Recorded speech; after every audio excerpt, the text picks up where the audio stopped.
chers conférenciers invités, c'est avec beaucoup de plaisir que je veux vous présenter Philippe Vienne, qui est en ce moment en visite chez nous pour quelques mois.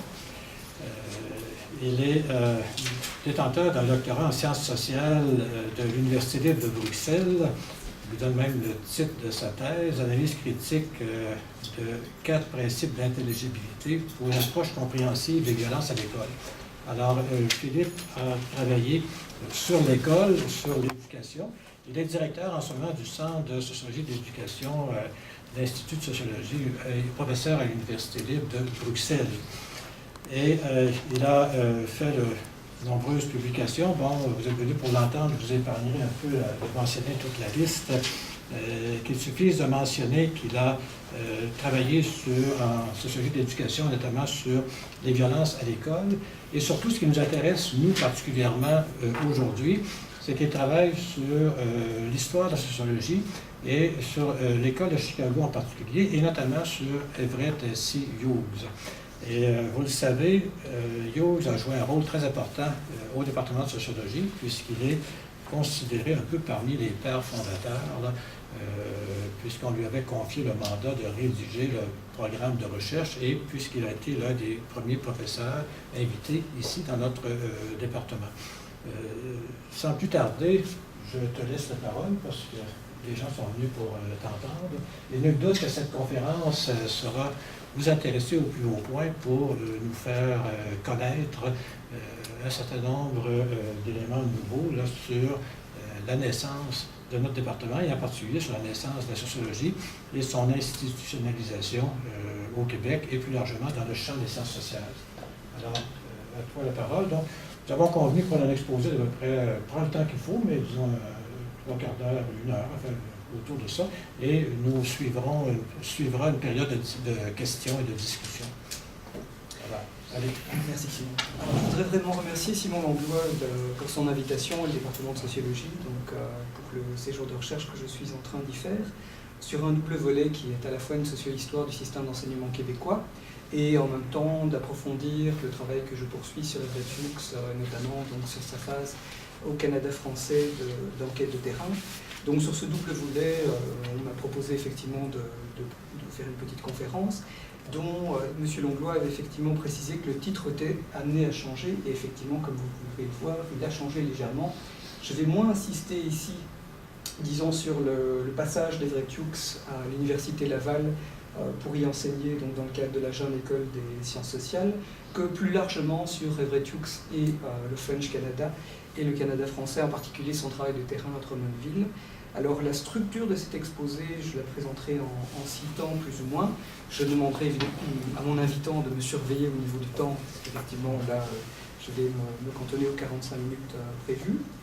Juste peut-être aussi quelques petits mots d'introduction sur ma relation avec Hughes, qui vient en fait au départ, mon intérêt remontait essentiellement à Goffman, donc je suis un petit peu remonté on va dire dans l'arbre à partir de Goffman, à partir de mes travaux de terrain dans des écoles en difficulté, avec des grilles de lecture plutôt goffmaniennes, je suis remonté ensuite à la sociologie de Chicago en général, et par là, donc, l'intérêt pour la sociologie de Hughes est devenu de plus en plus important, au point qu'effectivement, je prépare à l'heure actuelle un ouvrage autour d'une biographie d'Everett Hughes et quelques leçons sociologiques sur Everett Hughes.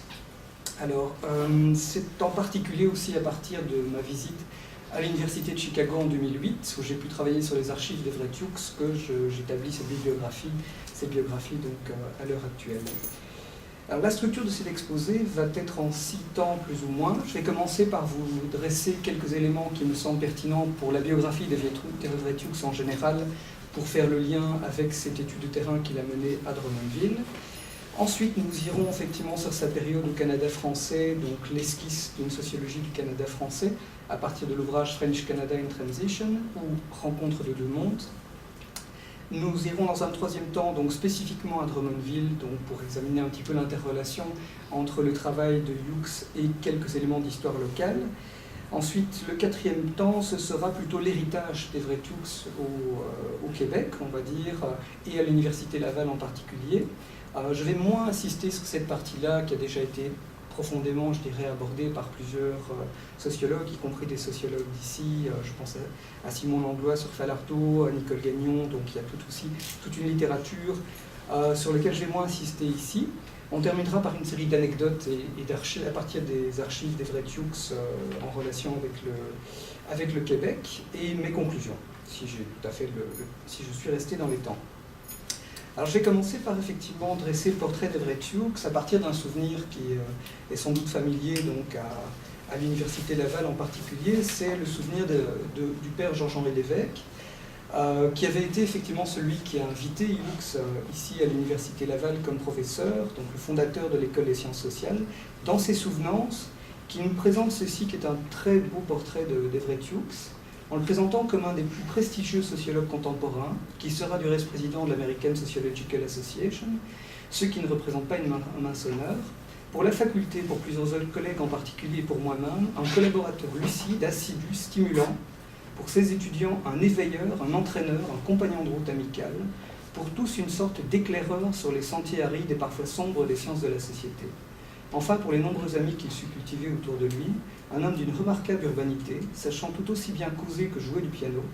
En passant, il affectionnait tout particulièrement les Negro Spirituals. Alors c'est un très beau portrait d'Everett Hughes, effectivement, qui correspond tout à fait avec sa biographie. Les mots-clés qu'on a là sont effectivement le mot-clé de l'éclaireur. Il y a vraiment là aussi une lucidité sur l'héritage sociologique de Hughes. Entraîneur, compagnon de route, stimulant pour ses étudiants en particulier, c'est vraiment quelque chose qui est extrêmement marquant dans sa biographie. Alors effectivement, je pense là que le père Lévesque avait saisi tout à fait les traits de caractère et les qualités scientifiques de Hughes, sur lesquels je reviendrai plus loin. Petite anecdote aussi sur les Negro Spirituals.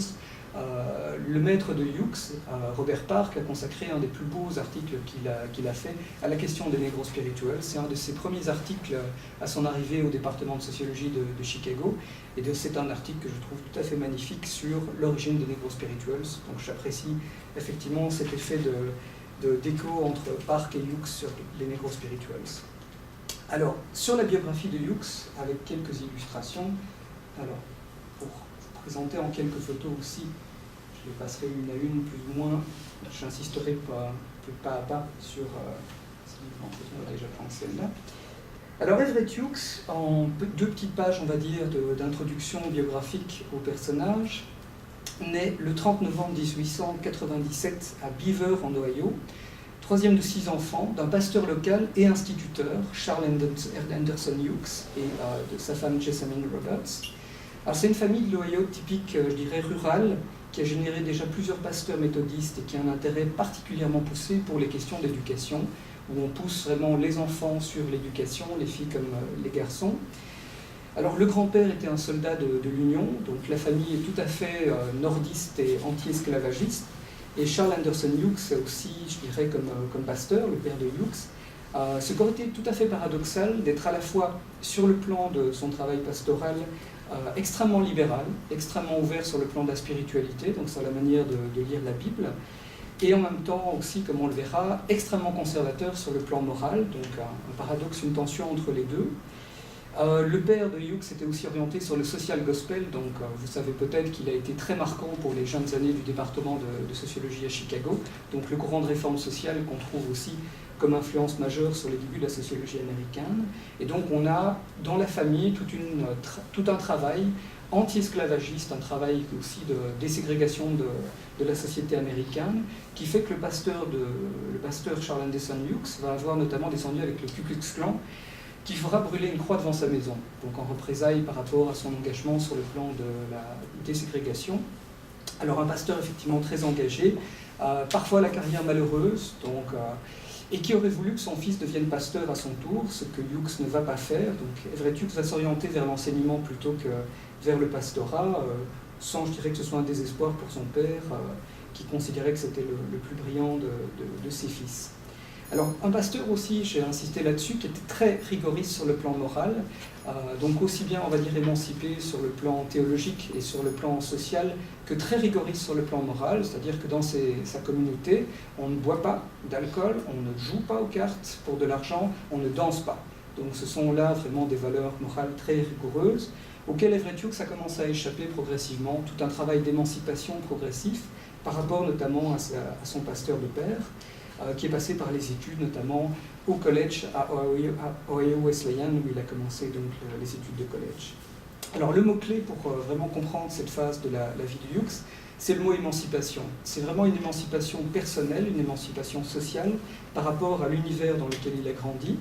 Donc cet univers rural de l'Ohio, religieux, donc aussi profondément pieux, au point qu'on peut considérer Hughes dans sa maturité comme un sociologue qui est quasi athée, ce qui est quand même assez aussi remarquable pour la sociologie américaine de cette époque, et donc tout à fait détaché, on va dire, des questions religieuses au point quasiment d'être un athée.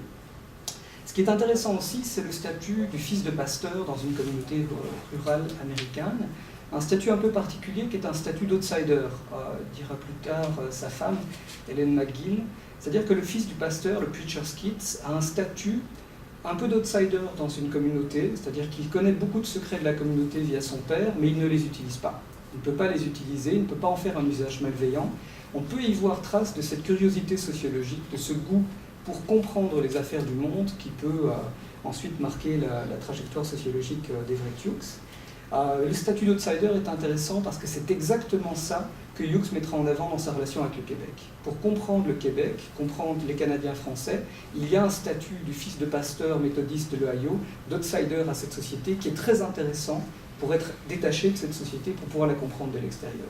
Donc ce statut d'outsider va être intéressant par la suite. Alors, émancipé, je disais, donc c'est-à-dire détaché par rapport à l'univers religieux de son père, mais comme disait Hughes souvent, émancipé mais pas aliéné, c'est-à-dire pas coupé de sa communauté au point de ressentir une souffrance personnelle. C'est une manière d'être libéré des œillères de la communauté, tout en pouvant y replonger, c'est-à-dire pouvant apprécier le caractère collectif de la communauté, la chaleur humaine qui peut s'en dégager, etc. C'est des choses qu'il a pu retrouver sur le terrain aussi au Québec, et en même temps sans être prisonnier des limites et des frontières de cette communauté. Alors, en 1917, après avoir terminé ses études de collège, Everett Hughes aurait dû devenir professeur, c'est-à-dire enseignant dans le secondaire. Il est alors juste trop jeune que pour devenir enseignant dans le secondaire. Il a 1 an avant de pouvoir postuler à un poste d'enseignant. Et pour ces raisons-là, un oncle va lui trouver un travail d'appoint, on va dire, un travail aussi parce que la famille était très pauvre pour effectivement un petit peu remplir les casseroles. Il se retrouve à Chicago, mais comme enseignant en cours du soir pour des ouvriers. Et il commence pendant plusieurs années, il va faire 5 ans dans cet univers-là. Mystérieusement 5 ans, je dirais, parce qu'il était censé faire 1 an et puis devenir enseignant en high school. Et puis il reste 5 ans à travailler en cours du soir pour des ouvriers qui sont des immigrants qui sont arrivés à Chicago et qui travaillent dans les aciéries. Il travaillera aussi donc, en cours du soir pour des bûcherons. Donc il y a toute une expérience qui lui fait découvrir la classe ouvrière. Et c'est un véritable choc pour lui aussi. L'univers industriel à Chicago est un choc pour un fils de pasteur rural de l'Ohio. Et cette rencontre aussi, qui est une rencontre ethnique, qui est la rencontre typique de la grande ville américaine, comme on l'avait dit à Wax, Chicago, réalité ethnique. On a vraiment là aussi cette rencontre avec un univers ethnique, celui des quartiers de Chicago, extrêmement différencié sur le plan ethnique. Et donc ça, c'est vraiment une petite révolution pour Hughes. On peut repenser peut-être sur un continent différent l'expérience de Touraine, par exemple, quand Touraine, enfant de la bourgeoisie, a découvert le monde industriel avec fascination. Donc on a quelque chose de ce genre-là avec la découverte d'Everett Hughes du monde industriel à Chicago et de la réalité ethnique. Alors, à l'automne 1923, Everett Hughes s'inscrit au département de sociologie de l'Université de Chicago, qui est alors encore département de sociologie et d'anthropologie. Il obtiendra son doctorat. Qu'est-ce qui l'a attiré vers ce département? Et c'est un homme, c'est Robert Park. Alors comme pour beaucoup des étudiants de cette époque, il y a un appel qui est ressenti vers la sociologie à cause de l'aura de Robert Park, qui n'enseigne pas depuis très très longtemps à l'Université de Chicago, qui remplace essentiellement William Isaac Thomas, qui a été renvoyé dans des conditions scabreuses de l'Université de Chicago. Et donc Park, progressivement, a développé toute une aura qui fait qu'on est attiré d'aussi loin que la Colombie-Britannique. Par exemple, la femme d'Everett Hughes, Helen McGill, par l'idée d'aller travailler la sociologie à Chicago, qui est alors la ville numéro 1 pour faire de la sociologie aux États-Unis, le point le plus intéressant pour entamer des études de sociologie et s'associer à l'échelle de tout le continent nord-américain, bon, sous-continent. Alors effectivement, donc, il arrive dans ces conditions-là au département de sociologie. La rencontre avec Robert Ezra Park est tout à fait déterminante pour lui. Il était venu à Chicago sans sentiment de mission particulière ou de vocation particulière pour quoi que ce soit, et c'est avec cette vocation qu'il découvre pour la sociologie qu'il entre alors dans le département de sociologie. Alors son proche collaborateur aussi, Anselm Strauss, y a vu véritablement un sens d'une mission sociologique, c'est-à-dire vivre pour la sociologie, pas de la sociologie. Donc c'est vraiment ça que Everett Hughes va rencontrer avec Robert Park à Chicago. Le sentiment vraiment d'une vocation et d'une mission pour la sociologie. Alors Park, c'est pas pour rien, on va dire, que le spécialiste de Chicago, qui est Andrew Abbott, l'a qualifié de véritable talisman du département de sociologie. C'est effectivement un phare sociologique pour son époque. Ce que Hughes va apprendre au contact de Robert Park, je dirais, en dehors des champs d'action sociologiques de Park qu'on connaît, qui sont la sociologie du journalisme, de la communication, la sociologie des relations raciales aux États-Unis, en particulier ce qu'il connaissait de la vie des Afro-Américains du sud des États-Unis, ou encore l'écologie humaine. Ce qu'il va apprendre au contact de Robert Park, c'est trois qualités, je dirais, particulières qu'on peut trouver à Park à cette époque-là, trois vraiment qualités significatives de Park, qui sont tout d'abord l'insistance pour le travail de terrain, qu'on a souvent présenté comme un mythe de Chicago, mais qui est quand même un saut qualitatif particulier à cette époque-là pour un raffinement dans le travail de terrain au contact de Robert Park, et le fait que les étudiants s'y lancent aussi avec le sens d'une entreprise collective avec leurs professeurs, c'est-à-dire vraiment le travail en commun qui va faire prospérer la sociologie et d'être considérés quasiment comme des collègues par les professeurs dans l'avancement de la sociologie à travers les études de terrain qui font notamment dans les quartiers de Chicago avec ce travail que mènent à l'époque Park et Burgess autour de la sociologie urbaine. Donc effectivement le travail de terrain au contact de Robert Park. Une notion du détachement aussi. Je parlais tantôt d'émancipation. L'idée de l'émancipation chez Park, c'est plutôt celle du détachement, c'est-à-dire effectivement pouvoir dominer en soi les appartenances communautaires, religieuses éventuelles, pour pouvoir mener une analyse détachée de n'importe quelle communauté, n'importe quelle classe sociale, sans s'y projeter des œillères ou des jugements de valeur. Donc une recherche d'objectivité à partir de cette dimension de détachement, qu'on a souvent confondu avec du cynisme pour Robert Park. On a souvent considéré que Park était indifférent à l'égard des questions sociales, ou bien qu'il était méprisant éventuellement. Hughes a toujours insisté sur le fait que Park avait un profond engagement personnel, notamment sur le plan de la déségrégation de la sociologie américaine, mais que les faits devaient passer avant la croisade morale. D'abord le travail empirique sur les faits, et ces faits permettront d'avancer vers le changement de la société. Mais pas la charrue avant les bœufs qui consiste à mener une croisade morale, comme le faisaient les fondateurs de la sociologie américaine, les do-gooders, avant les faits empiriques. Donc il y a une recherche de ce que Park appelait les big news, les faits, qui est plus importante que ce qu'il appelait un éditorial, donc la croisade morale. La troisième dimension qu'on peut associer à Robert Park, c'est la sollicitude par rapport à ses étudiants, une disponibilité vraiment par rapport à ses étudiants qui fait qu'on a même dit que Robert Park a négligé ses propres travaux par rapport à l'avancement des travaux de ses étudiants. Il était tellement, je dirais, près de ses étudiants qu'il a même accompagné certains d'entre eux sur le terrain pour leur donner des conseils.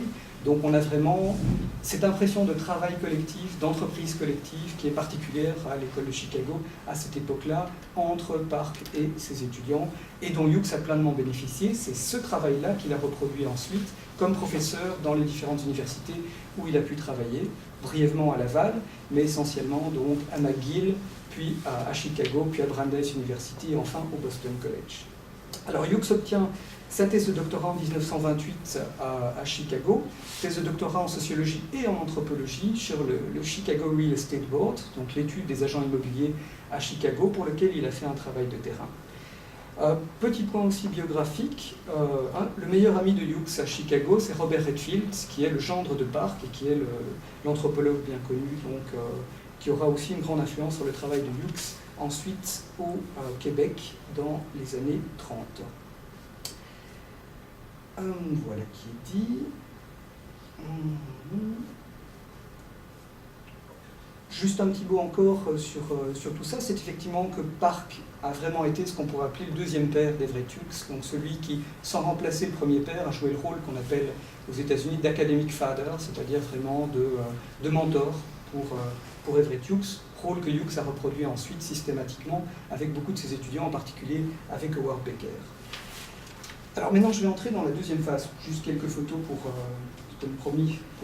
Alors Hughes avec Franklin Fraser, qui était le premier président noir de l'American Sociological Society, qui devient l'American Sociological Association par la suite. Hughes, à l'époque, président du département à Chicago, donc entre 52 et 56, avec, pour la petite anecdote, juste à côté, son principal rival, Philip Hauser, qui fait l'objet de des guerres de clans tout à fait fratricides au sein du département de sociologie à l'époque où Hughes était le président. Excellente photo d'Everett Hughes, donc, en sociologue. Et celle-ci est intéressante, toujours sur les archives de l'Université de Chicago, que vous pouvez trouver en ligne. Celle-ci, effectivement, est intéressante puisqu'on est en 1947 et que Hughes, avec l'avion American Overseas Airlines, vous pouvez voir toute une symbolique de la sociologie américaine, débarque à Francfort, à l'après-guerre, pour refonder l'université de Francfort. C'est-à-dire qu'on a eu la dénazification de cette université et commencent à y revenir les exilés, que par la suite, donc, Adorno va y revenir. Et Hughes, avec tout un parterre d'autres professeurs en aéropage, d'autres professeurs américains, contribue à la refondation de cette université. Vous le voyez en chapeau noir tout au sommet de l'échelle, donc débarquant de cet avion pour refonder la sociologie. Alors je vais entrer dans la deuxième partie de mon exposé maintenant sur le travail de Hughes au Canada français, avec l'ouvrage French Canada in Transition. Donc ici, dans son édition, que je vous rassure tout de suite, je n'ai pas volé à l'Université de Chicago, mais qui a été liquidée lors d'un trop-plein des universités. J'ai pu ainsi me procurer cette édition, ce qui est assez amusant, puisqu'on y trouve des annotations sur toutes les générations d'étudiants, comme ici d'ailleurs, quand on feuillette les deux ouvrages de Hughes qui sont à disposition de l'université. On y trouve des annotations qui fera l'objet d'une petite anecdote un petit peu plus loin. Alors, pour faire ça effectivement plus brièvement, les années de Hughes au Québec sont aussi les années de son enseignement à McGill, à Montréal. Il est arrivé à McGill en 1927 pour y enseigner comme assistant professeur. Fait remarquable, il y arrive avant même d'avoir terminé son doctorat. Donc il est engagé en 1927, il termine son doctorat en 1928. Donc il est recruté par, à l'époque, le chef de département de sociologie de l'université de McGill, qui est Dawson, qui est un autre étudiant de Park, et il contribue ainsi à devenir le deuxième membre d'une équipe de 2 personnes dans le département de sociologie, qui est le seul département de sociologie à l'époque au Canada. Et donc c'est vraiment un travail de pionnier qu'il va pouvoir mener dans ce cadre-là avec Dawson, puisqu'ils vont vraiment se partager dans un programme de recherche qu'ils ont imaginé, et vraiment bricolé au départ, faute de moyens, un travail sur l'étude du Canada. Dawson va se réserver l'ouest du Canada, donc la frontière, l'avancement vers l'ouest comme aux États-Unis, et Hughes va s'intéresser au Canada français. Ce qui était intéressant, parce qu'à l'époque, il ne parle pas encore le français. Il a décidé, semble-t-il, qu'il y ait des contradictions dans ses archives, d'étudier le Canada français avant même d'y venir enseigner à Montréal. Donc il aurait eu cette idée de se pencher sur le Canada français avant même d'arriver à Montréal. Et donc une division du travail avec Dawson là-dessus pour l'étude du Canada en général. Alors le département de sociologie de McGill a été fondé en 1925 et donc Hughes y arrive en 1927 pour remplacer un professeur démissionnaire comme assistant professeur. Ce qui est intéressant aussi dans ce département, c'est une structure du pouvoir extrêmement pyramidale, très hiérarchique, ce qui fait que seul le chef de département a son mot à dire dans les affaires académiques et que l'assistant professeur n'a accès à rien en termes de structure du pouvoir, donc il est complètement dépendant de la hiérarchie. Et Hughes d'ailleurs, sans caractère typique, va essayer de se battre pour accorder plus de professeurs aux assistants professeurs, plus de pouvoir aux assistants professeurs à McGill. Alors il semble que Hughes ait été recruté par l'entremise de Park. Park aurait conseillé Hughes à Dawson en 1926, et donc Dawson a pris ce qui a parfois été qualifié, il a pris un boy, un garçon, pour en faire un sociologue, et Hughes a commencé à enseigner dans ces conditions-là. Il enseignait notamment un cours d'introduction à la sociologie, Sociology 1, et toute une série de cours qui sont un héritage du début, on va dire, de McGill, essentiellement un héritage de l'école de travail social, avec des cours très orientés, on va dire, sur le do-goodisme aussi, et sur la réforme sociale. Par exemple, un cours sur The Child que Hughes va enseigner sur place.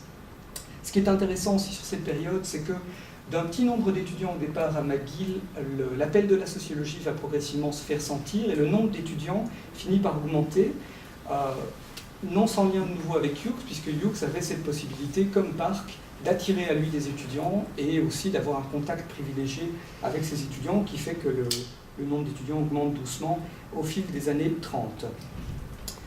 Alors, un de ses souvenirs, par exemple, si vous voulez effectivement en savoir plus, c'est de consulter les souvenirs de David Solomon, qui est un des premiers étudiants de Hughes à McGill, un des étudiants juifs de Montréal.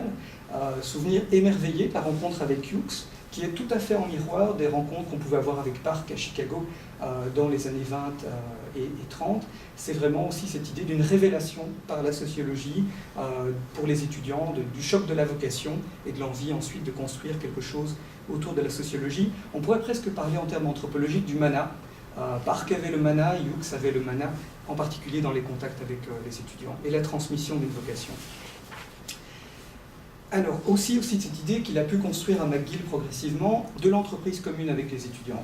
Il a mis au travail ses étudiants gradués à McGill, donc il a notamment amené ses étudiants à effectuer des travaux de terrain, à s'intéresser pour certains d'entre eux aussi à Montréal ou au Canada français. Donc il y a un travail de construction collective qu'il a commencé, qu'il n'a pas pu mener à bien puisqu'il a démissionné de McGill en 1938 et qu'il est retourné à Chicago. Mais en même temps, on sent déjà cette dynamique qui est en train de se construire autour de Hughes à cette période-là. Alors ce qui est intéressant, c'est du point de vue de la recherche, personne n'encourageait Hughes ni Dawson à faire de la recherche à McGill à l'époque. D'abord, il n'y avait pas d'argent pour faire de la recherche, et l'argent, c'est les fondations, donc il faut effectivement les attirer. On leur demandait essentiellement d'être des professeurs, c'est-à-dire de transmettre quelque chose qui était un peu l'héritage de l'école de travail social pour les étudiants. Ça ne satisfaisait pas Hughes et Dawson, qui avaient été formés à Chicago, Dawson en théologie, Hughes en sociologie, et ils ont décidé de construire un programme de recherche, un véritable programme, et d'aller chercher des financements, en particulier le financement typique pour cette époque, le financement Rockefeller. Et donc c'est sans doute de nouveau par l'entregent de Park qu'ils obtiennent un financement. Hughes dit d'ailleurs de manière ironique qu'au début de son projet sur le Canada français, il avait obtenu la somme formidable de 1000 $ pour commencer son étude du Canada français, puis progressivement l'argent est véritablement venu via la Fondation Rockefeller et via en particulier, je pense, un contact qui était un ancien de Chicago qui travaillait à la Fondation Rockefeller et qui a alimenté tout un temps Chicago en argent de fondation. Alors effectivement, si vous voulez en savoir plus sur cette période-là, je vous conseille une lecture qui est cruciale. C'est un article qui s'appelle « The Natural History of a Research Project » d'Everett Hughes, dans lequel il raconte son développement de recherche au Canada français. Donc c'est un complément tout à fait utile pour lire French Canada in Transition, qui n'a jamais été inséré dans aucune édition révisée de French Canada, ni l'édition anglaise, ni l'édition française, mais qui est un complément vraiment à lire pour voir la construction de ce projet de recherche. Alors, ce qui intéressait Hughes en particulier, c'est deux choses. Les Canadiens français ou Québécois aujourd'hui, on le disait beaucoup moins à cette époque, en particulier du point de vue ethnique ou racial qui était propre à la sociologie américaine d'alors, s'intéressaient à eux notamment comme une minorité, englobée bon gré mal gré au sein d'une majorité. Et le deuxième aspect, c'est l'industrialisation. C'est le Canada in Transition, c'est de voir effectivement les changements sociaux qui sont à l'œuvre au Canada français. Un double aspect couplé, donc le caractère ethnique, la rencontre entre deux groupes qui cohabitent tant bien que mal, et en même temps le processus d'industrialisation, cette combinaison du tout, qui est une combinaison complexe et compliquée, non sans tension, non sans friction. Donc c'est aussi l'histoire d'une crise pour le Canada français qui est intéressante et qu'il va pouvoir observer sur le terrain. Alors effectivement, son idée était d'arriver sur tout un continuum, c'est-à-dire d'étudier empiriquement sur le terrain toute une série de communautés typiques du Québec, en passant, je dirais, du plus rural, de la plus rurale d'entre elles, vers la plus urbaine. Donc un continuum qui aurait été du rural vers l'urbain et vers l'industrialisé, et qui serait passé par ce qu'on pourrait appeler effectivement des types idéaux, dans lesquels on retrouverait des communautés qui sont étudiées de manière empirique. Une seule d'entre elles va faire l'objet d'une étude systématique par Everett Hughes, et c'est Drummondville, qui sera appelé Cantonville dans son ouvrage. Il ne pourra pas mener à bien son programme complet, qui aurait terminé en principe par l'étude de la métropole de Montréal, et qui éventuellement aurait aussi, qui serait passé par Québec, mais qui devait de toute manière terminer par Montréal. Il ne pourra pas la mener à bien, mais on a effectivement cette étude de Drummondville qui est parachevée. Alors, je dirais la structure plus générale sociologique qui intéressait Hughes dans ce cadre-là, c'est aussi d'étudier la division du travail au sein de groupes ethniques et raciaux qui vivent ensemble au sein de la même économie. Alors il nous dit aussi en particulier dans le cas du Québec, il y avait une pression pour l'industrialisation qui venait de la part d'employeurs anglophones sur des ouvriers en francophones et une résistance catholique à ce mouvement, sur ses fidèles, et sur les possibles risques de sécularisation sur ces fidèles, ce qui fait que, Hughes nous dit notamment, l'Église catholique à laquelle ils appartenaient faisait tout ce qu'elle pouvait pour les conserver dans la ruralité. Donc on a aussi dans le cadre de cette tension une résistance de l'Église catholique par rapport au processus d'industrialisation, ou en tout cas au fait que le patronat, essentiellement anglophone, ait aussi introduit une série de changements sociaux pour la ruralité idéalisée du Québec, on va dire aux yeux du clergé. Alors, l'argent de la Fondation Rockefeller n'est pas arrivé pour rien au Canada français, il est arrivé essentiellement aussi, le motif, la justification qui a été invoquée, a été celle de l'étude du chômage. On est dans les années de la Grande Dépression, on est effectivement dans une période où le chômage, aussi aux États-Unis, devient la réalité sociologique à étudier, et donc c'est sous couvert d'étudier le chômage que Hughes et Dawson vont chercher l'argent de la Fondation, mais essentiellement dans l'idée que pour étudier le chômage, il faut étudier la structure de l'emploi. Et il faut étudier la structure ethnique de l'emploi, en particulier dans ces zones en transition qu'on trouve aussi au Québec, donc ce qui leur permet de recoller leur programme de recherche avec l'argent de la Fondation. Alors, Hughes aurait dû commencer beaucoup plus tôt. Son programme de recherche empirique sur le Canada français et sur Drummondville en particulier s'y est pris assez tard, je ne sais pas pourquoi, je ne l'ai pas encore découvert. Toujours est-il que quelqu'un le précède sur place venant de Chicago, c'est Horace Miner. Horace Miner, qui est un étudiant de Redfield, va faire son doctorat en anthropologie en arrivant à Saint-Denis de Kamouraska pour mener l'étude que Hughes aurait faite au départ, qui était l'étude du véritable village rural québécois, pour partir vraiment du début du continuum, du plus rural. Et donc Horace Miner a mené cette première étude à partir de 1925, si mon souvenir est bon, sur le terrain, dont il a fait son doctorat ensuite et un ouvrage auprès de l'université de Chicago.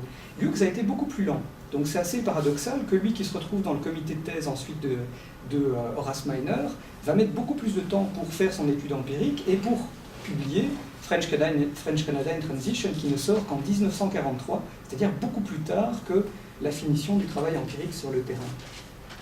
Hughes dit qu'il a été arrêté essentiellement pour deux facteurs: le déménagement de Montréal vers Chicago, qui a un petit peu paralysé ses travaux, et ensuite l'arrivée de la guerre, donc, qui a fait que son ouvrage a été très longtemps retardé. Voilà qui est dit. Alors, ce qui est intéressant en particulier quand on arrive sur Drummondville, je vais peut-être aussi évoquer tout de suite ceci, avec la petite anecdote tout de suite, qu'on retrouve dans l'édition 1943 à l'université de Chicago, et l'exemplaire donc disponible auprès des étudiants avait été très vite annoté et commenté par les étudiants, qui ont effectivement percé à jour assez rapidement la véritable identité de la ville en question, puisque vous avez Cantonville barré et remplacé par Drummondville dans cet ouvrage annoté. Donc on retrouve un petit peu effectivement l'idée que c'était devenu assez rapidement un secret de polichinelle, que Hughes avait fait son terrain à Drummondville au Québec. Donc voilà pour les petites annotations. On rajoute aussi la géographie avec les positions cardinales sur la map of Cantonville. Je pense que le reste, effectivement, j'y reviendrai un petit peu plus tard. Chose évidemment qu'on ne doit pas oublier et qui est peu en évidence, je dirais, quand on a l'ouvrage entre les mains, c'est un travail collectif avec sa femme. C'est Helen McGill et Everett Hughes qui ont mené le travail empirique sur le terrain. Helen McGill était une doctorante de Parc, elle a achevé son doctorat avec lui dans les années 30. Et donc avec son époux, elle a mené une étude systématique donc, dans le travail de terrain de Drummondville au Québec. C'est peu souligné, je trouve, peu suffisamment mis en évidence. Hélène McGill était consciente de ça, elle a écrit d'ailleurs un très bon article sur la place des femmes en sociologie, souvent une place qui a été gardée en coulisses dans un cadre un petit peu de domination masculine assez longtemps. Donc elle a écrit un article assez amusant sur cette dimension-là. Et le fait qu'elle ait longtemps été la collaboratrice de son mari, donc sans pouvoir être reconnue à part entière. Alors, quand on vit de Drummondville, pour rentrer maintenant de plein pied dans cette étude de terrain, première chose à savoir, et je dirais contrairement au mythe qu'on a sur l'école de Chicago, Hughes ne cherchait pas à tout prix à faire une enquête de terrain au Québec. Il avait l'idée d'étudier le Canada français, mais pas forcément de faire une monographie sous une forme de recherche empirique d'observation sur le terrain. Il y est venu progressivement, mais je dirais par un processus d'imprégnation progressive avec la culture canadienne-française. Première phase de ce processus, pour lui comme pour sa femme, apprendre le français. C'est ce qu'il fait à Montréal, en engageant notamment un étudiant de l'Université de Montréal pour donner des cours. Et donc ils suivent des cours de français, puis progressivement ils sortent dans la ville, ils vont au cinéma français, ils sortent dans les quartiers français pour s'imprégner progressivement de la culture canadienne-française. Leur milieu à McGill et plus généralement était un milieu anglophone, donc il fallait un petit peu briser l'étanchéité de ce milieu-là pour s'intéresser au Canada français. À noter aussi le fait que les Hughes étaient tous les deux tout à fait reliés, surtout via la femme de Hughes, au mouvement féministe au Canada. La belle-mère de Hughes était une féministe très connue dans le monde anglophone, était une amie aussi de Thérèse Casgrain. Donc les Hughes étaient liés à Thérèse Casgrain, ce qui est aussi un point important, on va dire, aussi de leur relation avec le Canada français.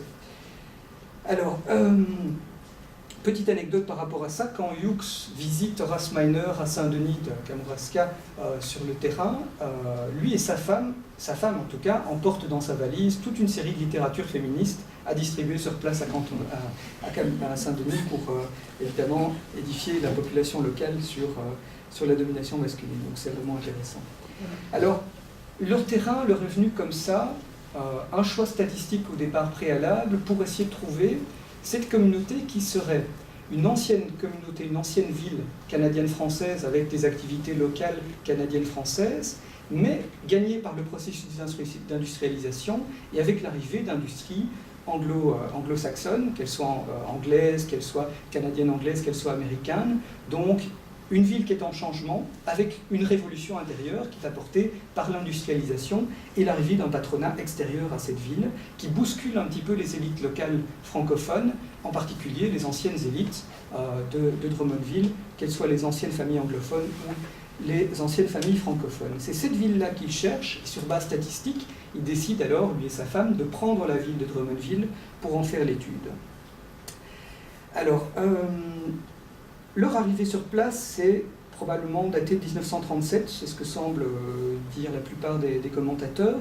C'est peu précis souvent dans l'ouvrage et dans les archives de Hughes.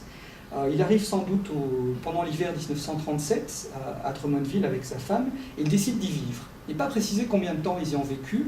À mon avis, ils y sont restés quelques mois, pas une année entière, et ils sont revenus en plusieurs phases par la suite dans Drummondville. Mais ce n'est pas, on va dire, si on se base sur des critères sociologiques, anthropologiques de terrain de longue durée, un très très long terrain d'études de Drummondville. C'est un terrain qui est convaincant pour l'époque, mais qui n'est pas un terrain, on va dire, systématiquement poussé. Il est toujours professeur à McGill, donc effectivement, il a sans doute des cours à donner. Et donc, je pense, et ça se lit quand vous lisez l'ouvrage, ça se sent qu'une étude plus systématique sur le plan du terrain aurait pu être menée sur certains aspects de la vie à Drummondville, et on sent un manque de finition dans certaines observations par rapport à Drummondville des Hughes. Alors il décide de vivre à Drummondville dans une famille française, canadienne-française, et de vivre complètement en français, donc en s'isolant par rapport au cercle anglophone et en s'imprégnant vraiment donc, de la société canadienne-française. Alors, pour Hughes aussi, comme il l'écrira Guy Rocher par la suite, étudier Drummondville, on pourrait dire que c'est une sorte de métonymie pour étudier un phénomène plus large en termes de relations ethniques et de relations de classe. Voilà ce qu'il dit à Guy Rocher. Dans de nombreuses villes, il y a une relation malaisée entre l'ancienne élite et la nouvelle. Mon étude de Cantonville m'a alerté sur ce phénomène. Je suppose que le vrai problème est celui-ci. Comment les différences ethniques affectent-elles la tension entre l'ancien et le nouveau, le local et l'itinérant, les élites dans des situations dans lesquelles de nouvelles sortes d'industries arrivent en ville? Et comment tout cela affecte-t-il les relations entre le patronat et les travailleurs? Donc il y a tout un programme de recherche sociologique autour de la question de Drummondville qui pose la question des relations entre classes sociales, qui pose la question de l'industrialisation, qui pose la question des relations ethniques. Donc effectivement, au-delà de cet aspect d'une monographie de Drummondville, on a toute une sociologie intéressante sur le plan ethnique et sur le plan des questions de classe sociale. Alors on l'a souvent souligné, il y a aussi une inspiration qui est liée à Redfield, puisqu'il y a qui va être souvent critiqué dans la controverse ensuite, notamment avec Philippe Garrigue, l'idée du continuum entre le rural et l'urbain, et donc de partir d'une idée de recherche de Redfield qu'il utilisait au Yucatan pour l'appliquer au Canada français, ce qui a été contesté par certains auteurs comme Garrigue par la suite, et défendu par d'autres auteurs comme Marcel Rioux, donc il y a eu une certaine controverse là-dessus. Alors l'étude de terrain donc, à Drummondville est menée durant cette période-là, je reviens juste plus tard sur une petite anecdote là-dessus. Après l'achèvement de ce travail de terrain, je dirais que la relation de Hughes avec le Québec ne va pas s'arrêter là. Ce qui est intéressant aussi, plus généralement, c'est que cette relation avec le Canada français se faisait aussi sous la forme des loisirs, puisque Hughes, durant la plupart des années 30, passe aussi ses vacances au Canada français. Il y en a même faire un séjour en camping dans l'Ontario du Nord et au Québec. Donc je pense assez peu connu dans la biographie de Park, pour étudier notamment quelles communautés sont les plus sous l'influence des influences anglo-américaines. Alors 1938, c'est un point vraiment qui est un point tournant dans la carrière de Hughes, puisqu'effectivement il doit quitter Montréal à cette époque-là. Son problème est que sa carrière à McGill est complètement gelée. Il ne reçoit pas d'avancement, il ne reçoit pas d'avancement en termes de salaire non plus. C'est la Grande Dépression, donc les autorités de McGill ne sont pas enclins à augmenter les salaires des assistants professeurs. Il est bloqué. Il reçoit une proposition de Chicago qui est de revenir au même statut, assistant professeur à Chicago, mais avec un salaire un peu plus intéressant, et il décide de quitter Montréal. Alors ce sera quand même une déception pour lui, puisqu'il doit arrêter son programme de recherche sur le Canada français, qui est inachevé. Il a terminé son étude de Drummondville, et en même temps, il y avait cette perspective plus large d'étudier Montréal, éventuellement d'étudier d'autres communautés, par exemple les communautés qu'ont trouvées ces villes champignons qui étaient nées avec certaines industries au Québec. Donc il y avait une continuité qui pouvait être faite et qui ne pourra pas avoir lieu par la suite. Donc il retourne à Chicago, et donc il doit arrêter dans ces conditions-là son programme de recherche sur le Canada français, à son grand regret. Il dit « J'ai toujours regretté beaucoup que ce plan n'a pas pu être mis en œuvre ». Alors il part pas sans, on va dire, un petit peu claquer la porte à McGill, puisqu'effectivement on lui refusait une avance de salaire, on lui refusait aussi de la promotion. Il a fait un petit peu d'agitation, puisqu'il a aussi dressé ses étudiants contre les structures académiques à McGill. Il a un petit peu excité ses étudiants avec qui il avait une excellente relation. Et il a fait le tour des assistants professeurs pour lancer une pétition pour donner plus de pouvoir aux assistants professeurs. Et les pauvres assistants professeurs étaient complètement timorés à l'idée de signer cette pétition et de participer donc à ce mouvement de rébellion contre leurs autorités. Il quitte McGill dans ces conditions-là pour retourner donc à Chicago. Sa relation avec le Québec ne prend pas fin évidemment donc en 1938. Elle reste une relation profonde, notamment ses vacances au Québec et les relations avec tous les sociologues qu'il a formés, que ce soit à McGill ou à Laval. Donc c'est une relation de longue durée. Et une relation aussi avec des amis qu'il a conservés dans d'autres secteurs, comme par exemple le peintre Lemieux. Effectivement, Simon Langlois l'avait souligné de nouveau dans la biographie de Falardeau. Il y a une relation d'amitié avec Lemieux qui est très longue, qui donne des choses très intéressantes aussi dans un très très beau mémorandum que Hughes a écrit à Falardeau en 1979, donc vraiment à quelques années de sa mort, où il explique sa relation avec le Canada français. Il dit notamment de Lemieux ceci, une belle image. Il dit qu'il a connu donc Lemieux comme jeune peintre. Il nous dit que c'est un peintre de la désillusion, disappointment. C'est un peintre des choses qui ne vont pas très bien. Et il décrit 2 toiles de Lemieux, que je ne suis pas parvenu à retrouver, donc si vous pouvez effectivement collaborer, à m'aiguiller sur ces 2 fameuses toiles que je ne retrouve pas. Une toile qui représente la famille québécoise typique d'époque, c'est-à-dire une famille dans laquelle un des enfants est un curé, donc est entré dans l'église, et c'est un curé sans doute malchanceux, nous dit Hughes, quelqu'un qui n'a pas réussi, et il voit là-dedans cette image sociologique de l'échec de cette période où les familles systématiquement envoyaient leurs enfants soit vers les professions libérales via le collège, soit vers l'Église. Quelque chose commence à craquer là-dedans, et l'insatisfaction de ce prêtre qu'on voit sur la peinture de Lemieux est analysée sociologiquement par Hughes, qui est une très belle image. L'autre image que vous apprécierez sans doute plus modérément, est une image de Québec écrasée par les bombes, par Lemieux, qui effectivement nous éloigne assez fort de l'image typique de carte postale de la ville de Québec. Donc 2 toiles le mieux analysées par Hughes, effectivement. Si vous pouvez me les retrouver, je serai tout à fait demandeur. Alors, développement plus tardif sur le French Canada, effectivement, c'est la période sur laquelle la jonction peut s'opérer avec ceux qui étudient l'histoire du département de l'Université de Laval, du département de sociologie, donc de l'école des sciences sociales au départ. C'est l'année où Hughes vient pour enseigner comme professeur invité par le père Lévesque en 1942-1943 dans l'ancien site de l'Université Laval. Pour la petite histoire, il habitera, que je vous retrouve ça sur une autre, ça j'ai pas eu le temps, je le ferai ensuite, il habitera ici, j'ai pris la photo Google de la rue Haldimand, dans le centre de Québec, donc c'est là qu'il loge pendant son séjour à l'Université Laval, donc où il enseigne pendant une année. Alors, il enseigne un cours sur Race and Culture Relations. Je n'ai pas la traduction française de ce cours. Et ce qui est intéressant comme petite anecdote aussi, c'est 2 versions différentes. Je dirais, Hughes souligne les réticences des autorités de l'université à engager un professeur protestant. Donc, effectivement, dans une université qui reste une université catholique, l'idée qu'un professeur, pour la première fois, comme les connexions avec la France sont brisées depuis la guerre, arrive des États-Unis et du monde protestant pour y enseigner, au point que, selon Hughes, on lui a refusé le financement, donc aucun financement venant de l'université pour sa venue, et le financement vient de Rockefeller. Pour le père Lévesque, de manière peut-être plus diplomatique, le cardinal Villeneuve a complété le financement de la Fondation Rockefeller pour que Hughes puisse venir enseigner à l'Université Laval. Donc on a 2 versions différentes sur cette arrivée de Hughes dans ces circonstances-là. Alors il faudrait insister, mais effectivement Simon Langlois l'a fait mieux que moi, sur la relation avec Falardeau ici, son élève Falardeau, qu'il a rencontré à l'été 1939 à son ancien bureau de McGill, et Falardeau donc va connaître Hughes ensuite. Il est un jeune collègue de Hughes à l'époque où Hughes enseigne à l'Université Laval, tout jeune collègue, pas encore docteur, il ne le sera donc jamais entre guillemets puisqu'il n'achèvera pas le doctorat qu'il a commencé avec Hughes, mais il aura un doctorat sur travaux.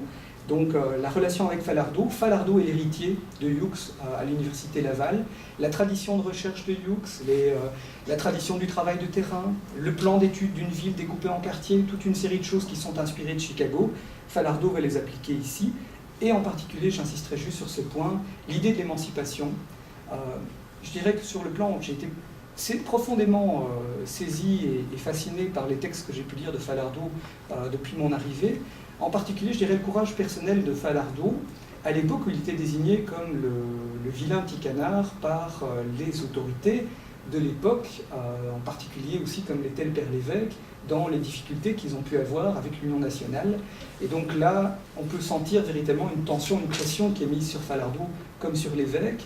Et il y a un certain courage, je dirais, sur le plan personnel et sociologique, à construire la sociologie comme science d'émancipation dans ces conditions-là. Alors, effectivement, je crois que j'ai à peu près fait le tour de cette petite historique sur Hughes et le French Canada. Combien de temps reste-t-il ici ? Peut-être 20 minutes. 20 minutes, fantastique. Ce qui est intéressant, effectivement, c'est qu'on a parfois présenté Hughes comme une sorte de saint patron de la sociologie canadienne. Je dirais plutôt de la sociologie canadienne anglaise que de la sociologie québécoise. Et il a parfois été même pris pour un sociologue canadien. Donc, ce qui est intéressant, c'est que certains sociologues américains, connaissant mal Hughes, le prennent pour un sociologue canadien. L'héritage de Hughes en lui-même est essentiellement à cet égard problématique, je dirais qu'il a beaucoup disparu derrière l'ombre qu'ont laissé ses plus brillants étudiants, en particulier Goffman, Becker, Fridson, Strauss, etc. Et on a perdu un petit peu de vue leur maître. Dans ce cadre-là, effectivement, il est intéressant de redécouvrir Hughes, et notamment cet ouvrage qui est devenu une sorte de classique de la sociologie canadienne, classique discuté, comme on le verra peut-être brièvement par la suite ou dans les questions. Alors, ce qui est intéressant, c'est effectivement aussi les vicissitudes de l'édition française. Alors, French Canada in Transition sort en 1943, auprès de l'Université de Chicago et dans une maison d'édition canadienne. Très vite, il est traduit par Falardeau en 1945 pour une maison d'édition québécoise qui fait faillite, si mon souvenir est bon. Donc très vite, l'ouvrage devient complètement introuvable. Et donc, c'est peut-être une non-rencontre des deux mondes entre l'ouvrage de Hughes et le public québécois, puisque l'ouvrage devient vite indisponible et il faut attendre les années 70 pour la réédition de la traduction française de l'ouvrage. Réédition par contre de l'ouvrage américain en 1963 avec une nouvelle préface de Nathan Kayfitz. Et donc dans ce cadre-là, Hughes exprimait, on a dit que le bouquin effectivement avait eu du succès, il s'est quand même vendu très lentement sur les 20 années, donc il a eu un démarrage assez lent. Et en même temps, Hughes disait que l'envol du bouquin, c'est vraiment les années 60. Parce qu'on est dans une période de crise au Québec, on est dans une période de tension exacerbée, et dans ce cadre-là, l'intérêt de l'ouvrage devient extrêmement vif au Québec à ce moment-là, tant du côté anglo que du côté francophone. Et là, on retrouve un intérêt pour French Canada in Transition, puisqu'il se vend, nous dit Hughes, beaucoup plus en quelques années qu'il ne s'est jamais vendu en 20 ans pour l'édition anglaise. En particulier sur le plan des relations ethniques et sur le plan des relations de travail dans le monde industriel, où là, effectivement, Hughes a laissé des clés d'analyse qui me semblent toujours intéressantes aujourd'hui pour comprendre ce qui est en train de se nouer en termes de tensions et de conflits entre les deux publics. Alors là, j'avais prévu, mais j'ai sans doute eu beaucoup trop d'appétit, une analyse un peu serrée de French Canada in Transition par le menu. Je vais parcourir avec vous juste quelques éléments peut-être les plus intéressants de cet ouvrage, dans sa version traduite canadienne-française de 1945. Juste en insistant sur un point pour commencer, si vous êtes amené à le lire, il faut vraiment penser au fait que pour décoder cet ouvrage, les 4 grilles d'analyse sociologique typiques d'Everett Hughes sont mobilisées.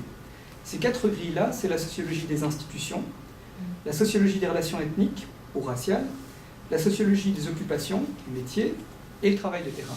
Ce sont les 4 grandes zones d'analyse sociologique d'Everett Hughes que vous retrouvez dans son maître ouvrage à mes yeux qui est son recueil de Sociological Eye. Et donc on a vraiment là les 4 angles par lesquels on retrouve dès French Canada in Transition une analyse de la société canadienne-française. Sur tous ces plans, nous et entre eux. Très belle introduction, je dirais, bel avant-propos, dans lequel Hughes, dès le départ, nous présente les Canadiens anglais et les Canadiens français comme des jumeaux bivitellins, génétiquement différents et rivaux dans l'encombrement d'un même sein. Donc c'est vraiment une image assez frappante, qui amène effectivement à penser l'évolution de ces relations conflictuelles par la suite. Alors, juste insister aussi sur le fait, quand on lit French Canada in Transition, qu'on n'y a pas une critique, on va dire, radicale ou de type marxiste du processus d'industrialisation du capitalisme, mais Hughes, quand même, je dirais, pour tout ce qu'il analyse et pour tous les camps qu'il examine, est sans concession.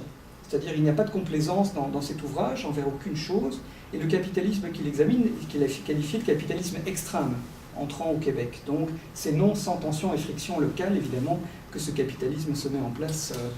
Ce qui est intéressant aussi, globalement, c'est que sa ligne d'action, c'est qu'il ne faut pas étudier le problème, en tout cas aux yeux des Anglo à l'époque, canadiens-français, il s'agit d'étudier le problème global, c'est-à-dire les relations ethniques entre Canadiens anglais et Canadiens-français, dont ils sont partis d'un tout.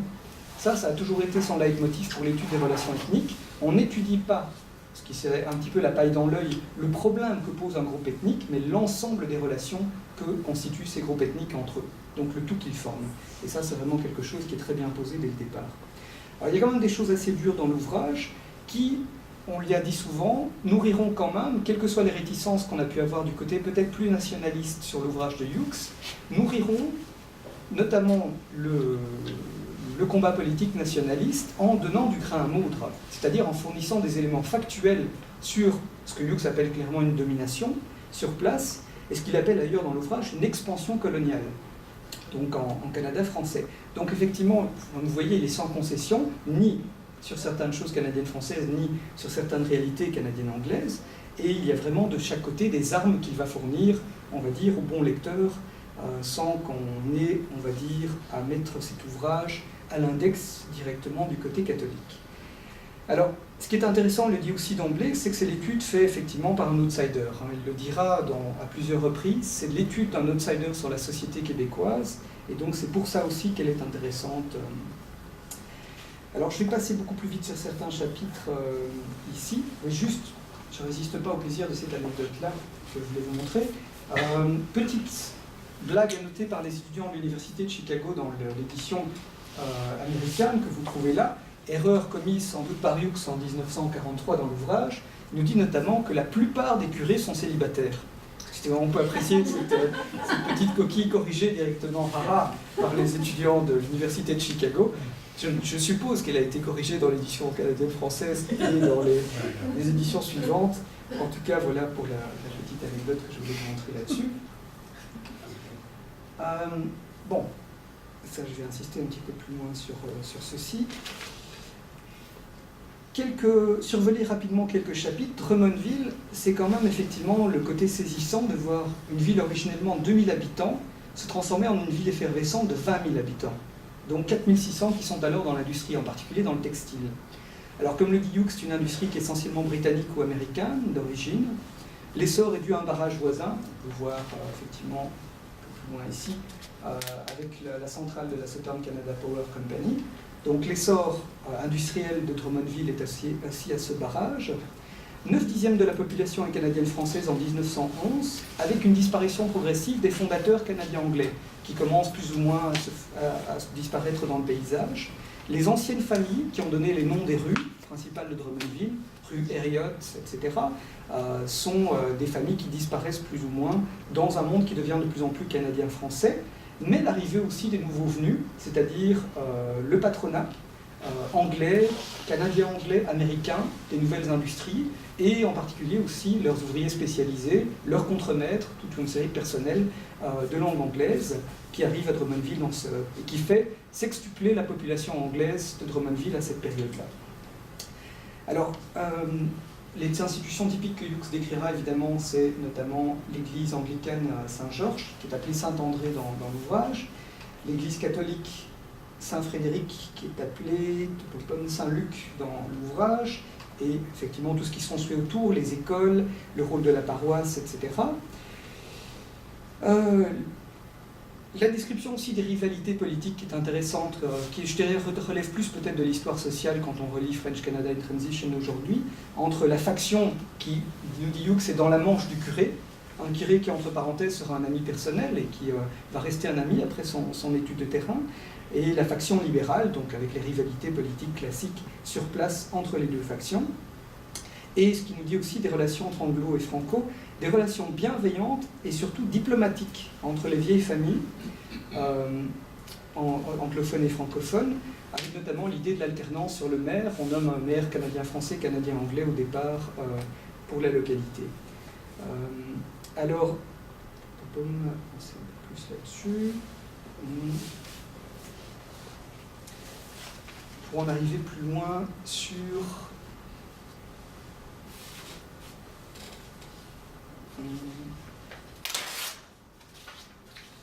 oui, les grandes industries de Drummondville, que je peux passer brièvement ici aussi.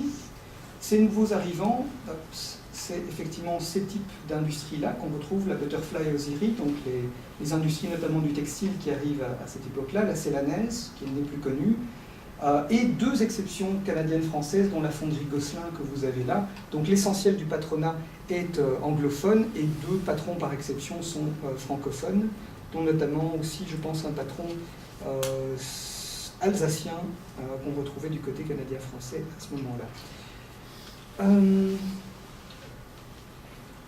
Oui, quelques petits points intéressants aussi qu'on peut retrouver là-dessus. Dans, je dirais, son étude des relations ethniques sur le plan du travail, il a aussi des positions hiérarchiques dans le travail. Hughes constate assez rapidement que les Canadiens français sont réservés aux rangs les plus subalternes, donc du travail industriel. Ils ne peuvent pas accéder plus haut en raison des stéréotypes. Des stéréotypes que Hughes va vraiment par la suite étudier et systématiser, notamment dans son étude dans The Sociological Eye, l'étude notamment des stéréotypes dans son très bel article « Dilemme et contradiction de statut ». Il s'intéresse en particulier aux stéréotypes sur les Canadiens français qui nous disent qu'ils sont éventuellement très bons comme ouvriers de base, mais qu'ils ne peuvent pas monter plus haut, éventuellement parce qu'on aurait des difficultés, ils sont trop liés à des solidarités familiales, il y aurait des entre-gens familiaux, etc. Donc beaucoup de stéréotypes du côté anglo que Hughes contribue à démanteler, donc autant de grain à moudre de nouveau du côté francophone pour, on va dire, remettre en question une partie des clichés stéréotypes qu'entretiennent chacun des groupes ethniques sur l'autre.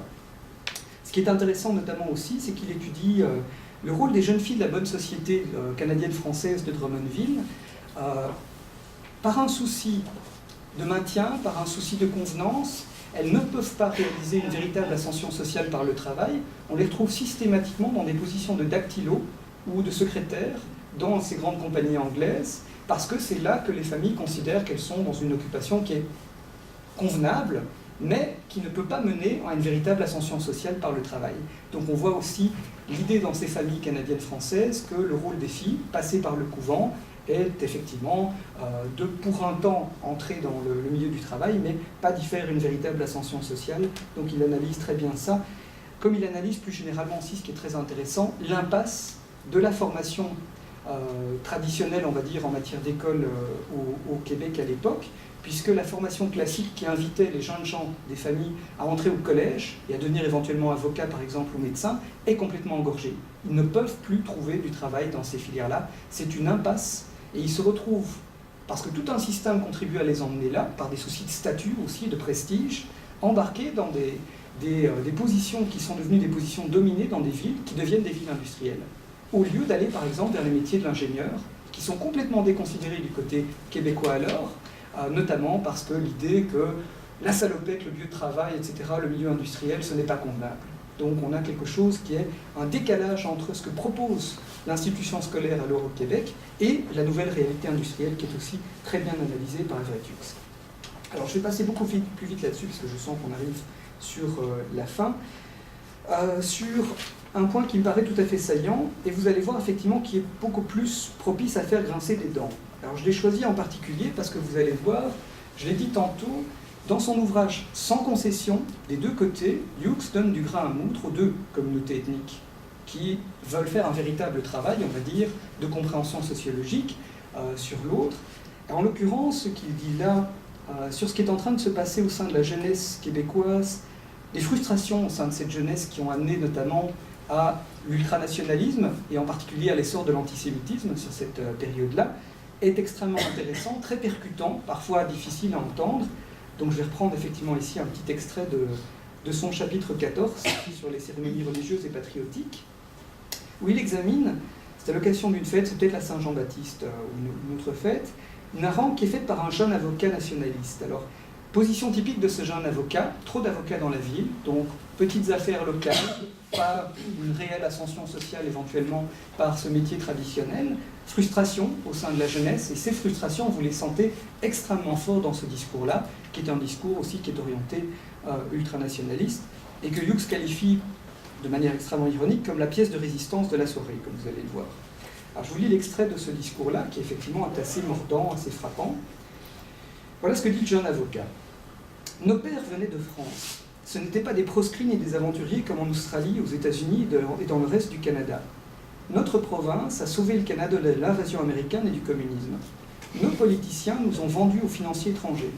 Bien que notre ville soit au 9/10e canadienne française, nos rues principales s'appellent Saint-Clair, Bridges, Holmes, etc. Nous faisons affaire avec les magasins à succursales A&P, Regent et People qui sont étrangers aux Juifs. Aucun Canadien français n'a le droit d'acheter au magasin des non-patriotes. Les Juifs ont le droit de vivre s'ils obéissent aux lois et respectent le catholicisme. Applaudissements. Mais ils devraient être nos serviteurs, pas nos maîtres.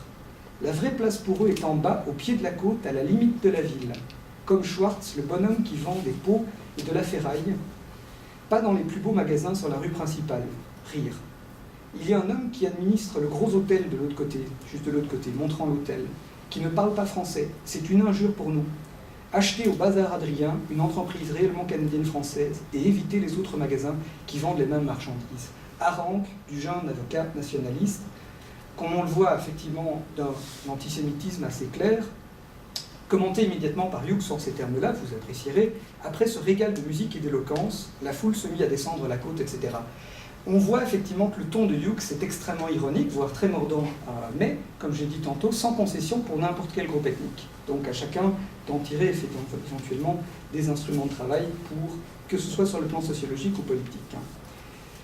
Effectivement, ensuite, il y a cette analyse de sa part du chauvinisme antisémite et ultramontain, auquel il répond, on va dire, plus loin dans l'ouvrage, notamment en montrant que le jeune avocat qui vient de tenir cette harangue est quand même habillé des derniers vêtements à la mode qui sont produits par une compagnie à succursale, ce qui ne dérange apparemment pas quand il s'agit d'être habillé sur 131.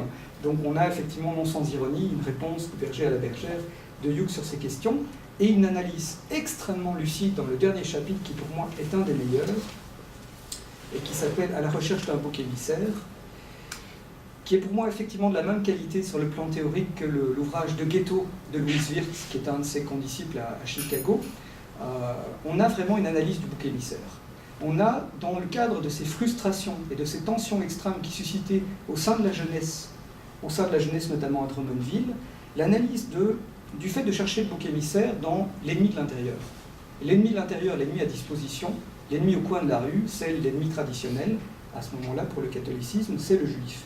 Et donc il y a toute une analyse sur l'antisémitisme qui est alors en position de force, qui est faite par Hughes dans le cadre de ce chapitre-là, et qui est très intéressante, effectivement, et sur lequel il est bon de méditer à l'heure actuelle sur cette période ultranationaliste au sein du Québec. La recherche du bouc émissaire, et plus généralement, en sociologie, l'idée, effectivement, de rechercher le bouc émissaire, c'est un très très beau passage de l'ouvrage de Hughes.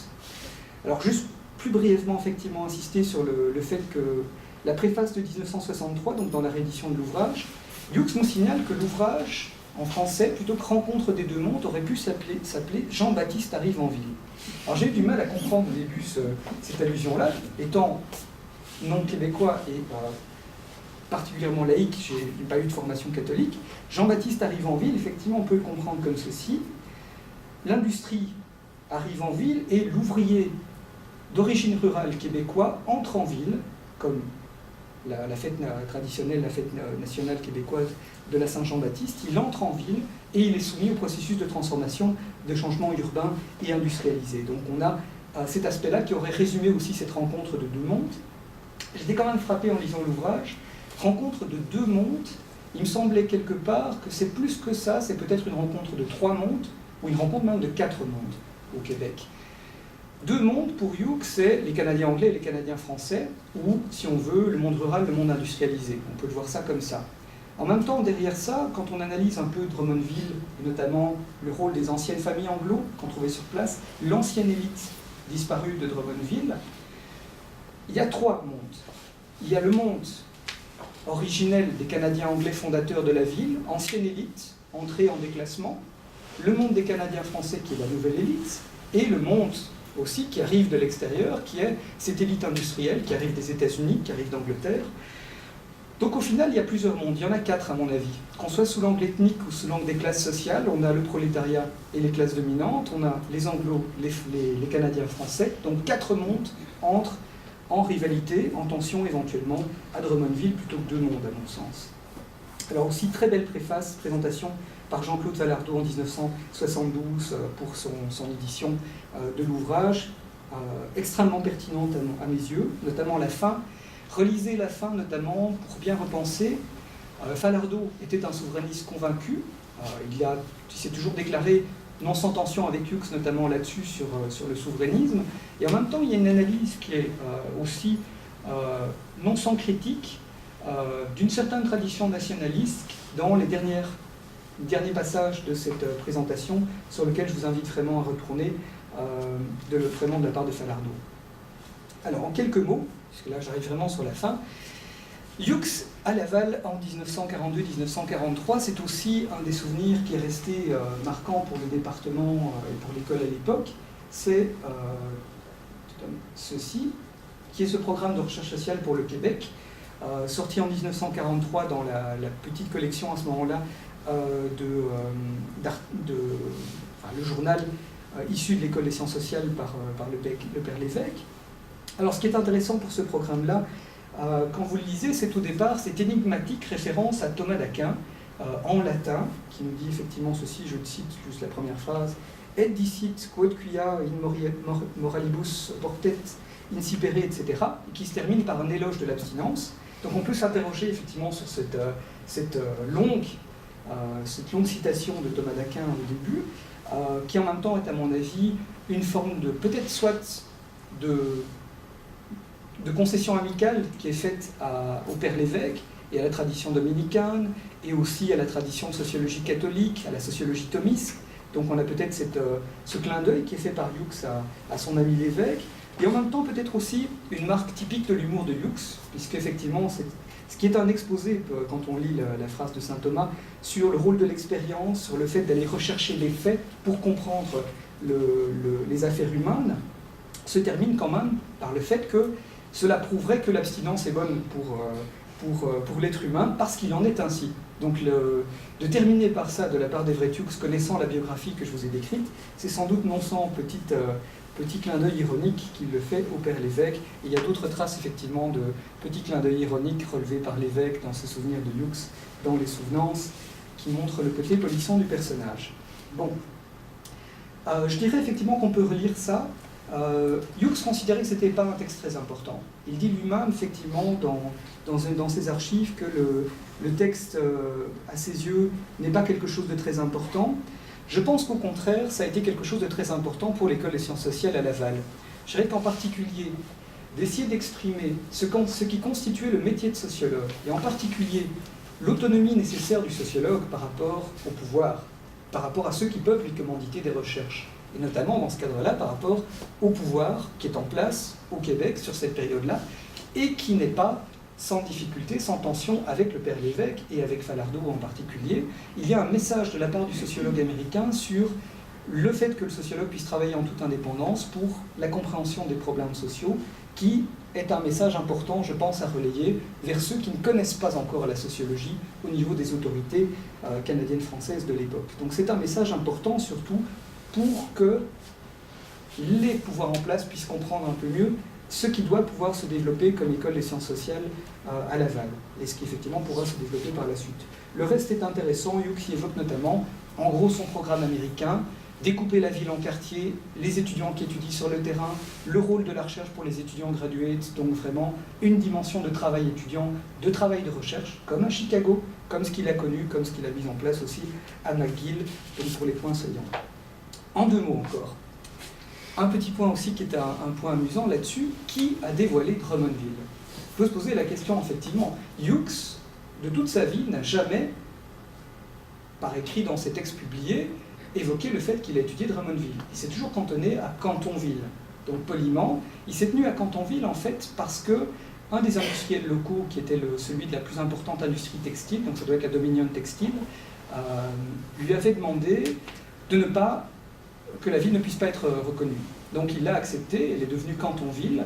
Très vite, c'est devenu un secret de Polichinelle. En fait, on a deux sources qui permettent de voir que très vite le secret est dévoilé. En 1945 déjà, donc 2 ans après la sortie de l'ouvrage, dans une revue générale américaine de recension d'ouvrages, sort une recension qui dévoile déjà Cantonville en disant par évidence interne, on peut savoir qu'il s'agit de Drummondville. Donc on est déjà, et encore faut-il se procurer cette revue-là, tout à fait explicitement évoquée en 1945.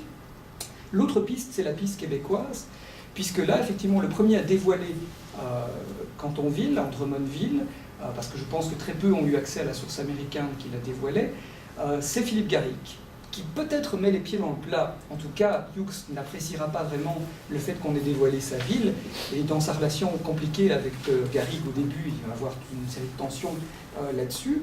Garrick, en 1956, directement dit que Hughes a étudié Drummondville.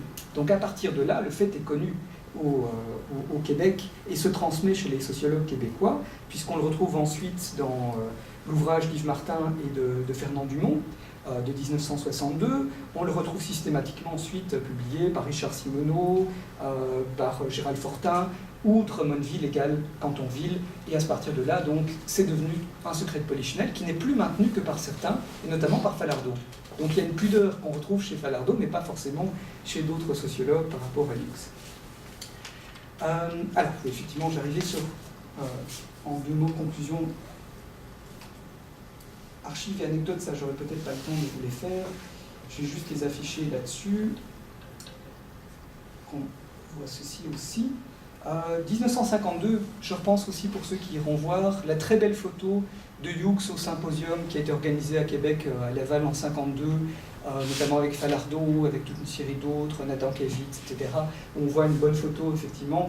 Et ça, c'est sa communication, donc la première page de sa communication à l'Université Laval, au début en français, puis ensuite en anglais, mystérieusement. Celle-là aussi, je voulais vous la montrer, effectivement, une très bonne lettre de Georges-Henri Lévesque à Hughes, qui rappelle effectivement ce qu'il doit à Hughes sur la fondation, le soutien, on va dire, à l'école des sciences sociales. En particulier, on y revoit aussi, quand on regarde le bas de la page, les difficultés que l'évêque avait avec le courant ultranationaliste, notamment avec Lionel Groulx et avec Rumilly.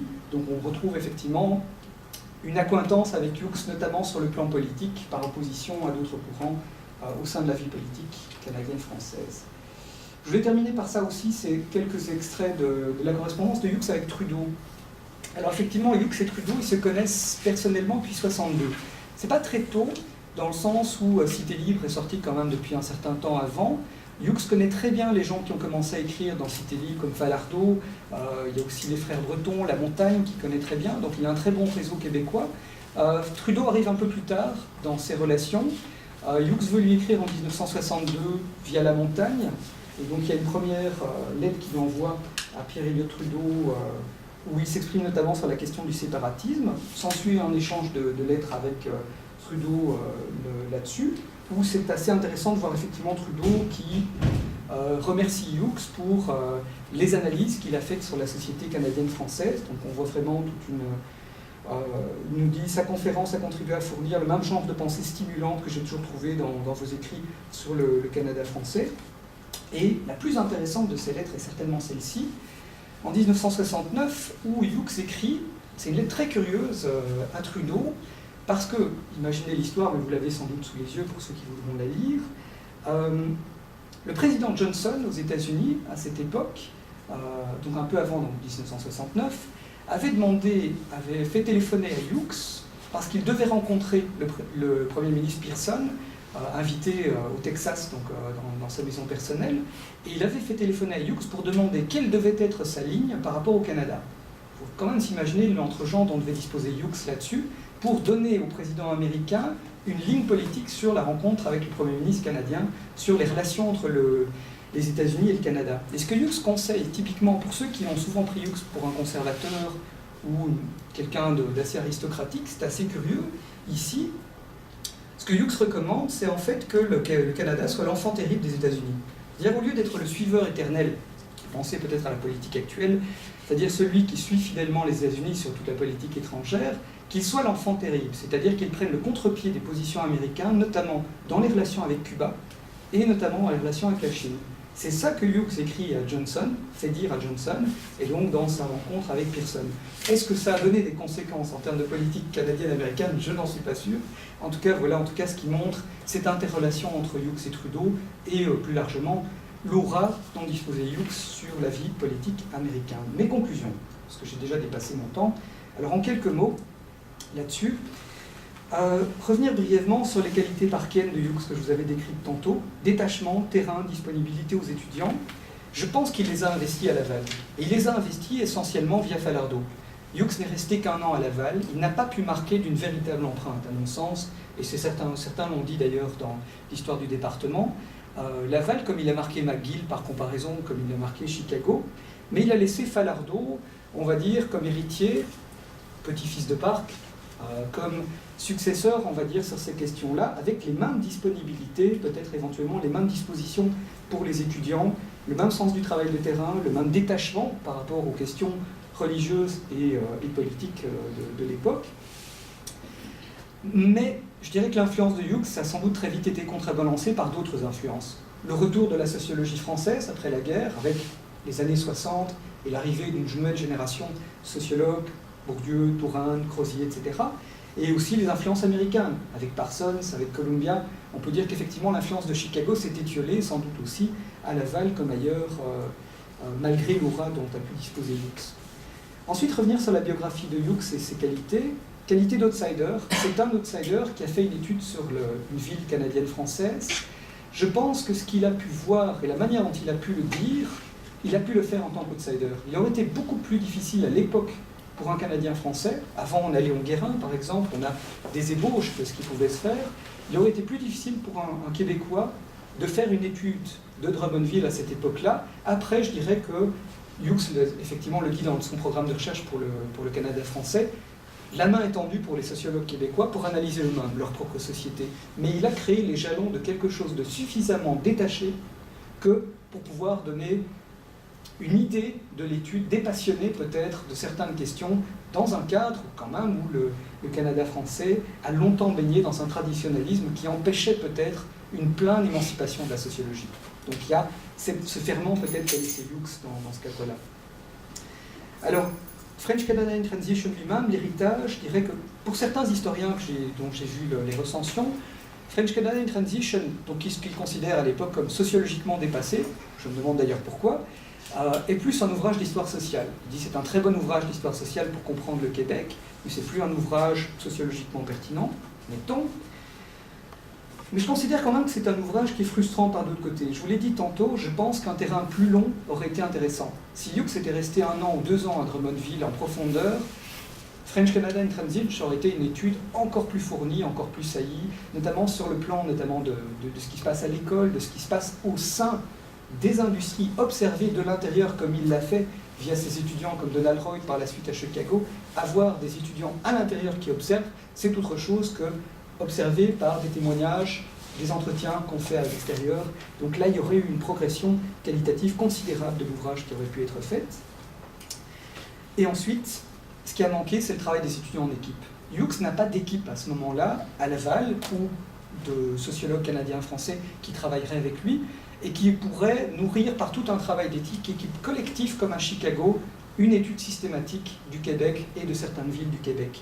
Il manquait ça, alors que ça existait à Chicago, pour qu'on puisse réaliser ce programme d'ensemble qui aurait pu être mené par Hughes sur le Canada français. Alors mes conclusions sont celles-ci. Hughes est un sociologue qui est sans doute et malheureusement un peu oublié à l'heure actuelle dans la mémoire collective de la discipline, assez sous-estimé, qui est disparu dans l'ombre projetée par ses étudiants, comme j'ai dit tantôt, Becker, Goffman, Strauss, Freitzen, Gans. Mon propre compagnonnage intellectuel avec Hughes et avec ses travaux me conduit au contraire à une véritable fascination pour l'homme. Comme je l'ai retrouvé pour Falardeau. En lisant des textes de Falardeau, j'ai senti vraiment cette même sympathie pour le travail intellectuel mené par Falardeau, notamment dans l'idée de la mission. On est dans une période où la sociologie, dans une période de crise de recrutement, parfois pour les étudiants, l'idée d'une mission, d'une véritable vocation pour la sociologie, du travail collectif mené professeurs et étudiants pour explorer la société, est une idée qui a été inventée à l'époque et qui a été cruciale pour l'engouement pour la sociologie. Cette idée-là, Hughes en était profondément porteur. Et c'est avec cette idée-là qu'il est venu au Canada français. Et voilà, je vous remercie pour votre patience. Merci. Ah, merci. Merci pour cette exposé tout à fait passionnant. Là. Alors, la parole est à vous pour quelques questions. Nous avons quelques minutes quand même. Je voudrais pouvoir questionner sur la vision. Est-ce que Hughes a gardé toujours une vision du rural et de l'urbain, une espèce de séparation, une séparation théorique mais réelle dans l'observation, ou est-ce qu'il s'est rallié une idée différente que peut-être l'urbain s'immisçait dans le rural et le rural disparaissait? C'est cette deuxième idée pour moi. Je pense que Garrigue l'a mal compris. C'est souvent d'ailleurs ce qu'on a reproché à Garrigue, notamment Rioux ou Falardeau, c'est une lecture peut-être inattentive de French Canadian Transition, en disant que Hughes avait opposé succinctement le rural et l'urbain.